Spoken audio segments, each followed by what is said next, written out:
అన్నదాత సుఖీభవ దిశ కొంతమంది మాట్లాడుతున్నారు. 20,000 రూపాయలు ఇస్తామని ఎన్డీఏ చెప్పాం.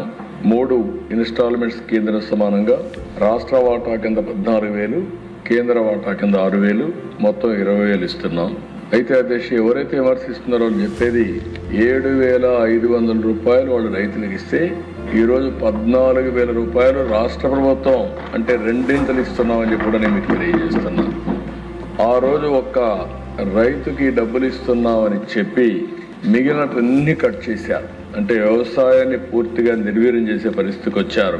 ఈరోజు మనం నిన్న కూడా మినిస్టర్ గారు వీళ్ళందరూ మాట్లాడారు, మీరు చూశారు. 47 లక్షల మందికి ఇన్పుట్ సబ్సిడీ 310 కోట్లు ఇచ్చాం.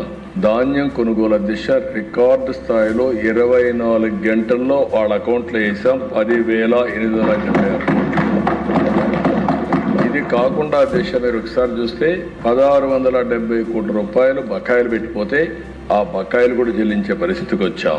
వీళ్ళు రైతులు ఆత్మహత్యలు ఎక్కువ జరిగే ఆ కాలంలో వాళ్ళు బకాయిలు పెట్టిపోతే 5,67,00,000 ఈ ప్రభుత్వం వస్తారు, అది కూడా పే చేశాం. ఈ రోజు నేను ఒకటే చెప్పాను, ఆత్మహత్యలు జరగడానికి వీలు లేదు, రైతు అధైర్యపడడానికి వీలు లేదు, రైతుకు అండగా ఉంటాం.